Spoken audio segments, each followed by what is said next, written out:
Bonjour, donc Gianni Marianne, directeur général de la Société de transport du Nord-Atlantique Sud, groupement de transporteurs qui a obtenu le marché pour l'exploitation du réseau urbain du Robert.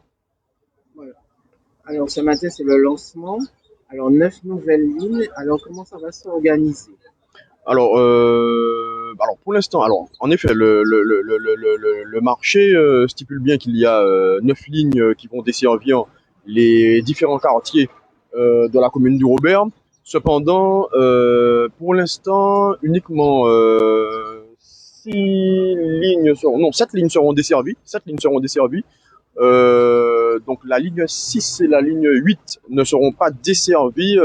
Pourquoi? Parce que nous n'avons pas encore tous les bus nous permettant de desservir l'ensemble des lignes.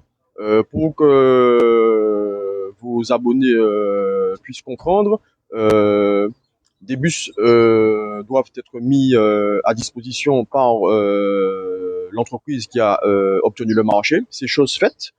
Et l'autorité organisatrice, Martinique Transport, devait, dans la mesure de ses possibilités, nous mettre à disposition 2 bus. Nous sommes toujours en attente de ces 2 bus de façon à ce que l'exhaustivité du territoire du Robert puisse être desservie par le transport urbain. D'accord.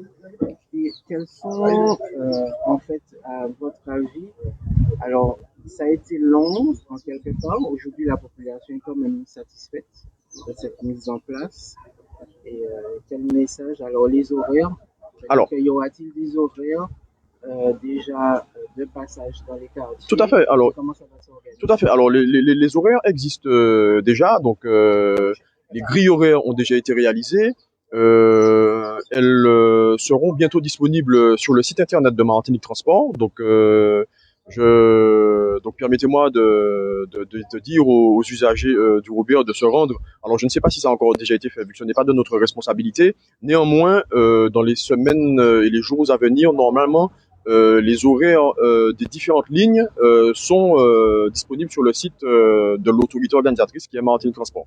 Après, dans un premier temps, j'invite la population à demander aux différents conducteurs quels sont les horaires de la ligne qu'ils exploitent. Après, nous sommes, enfin, c'est le premier jour du marché, hein. Nous sommes en période de tuilage. Ce qu'on appelle la période de tuilage, c'est la période pendant laquelle des ajustements peuvent être réalisés. Donc, nous demandons à la population de d'être tolérante dans la mesure où il y a toujours, lorsqu'il y a un démarrage d'une nouvelle activité, il y a toujours des petites anomalies qu'on peut constater.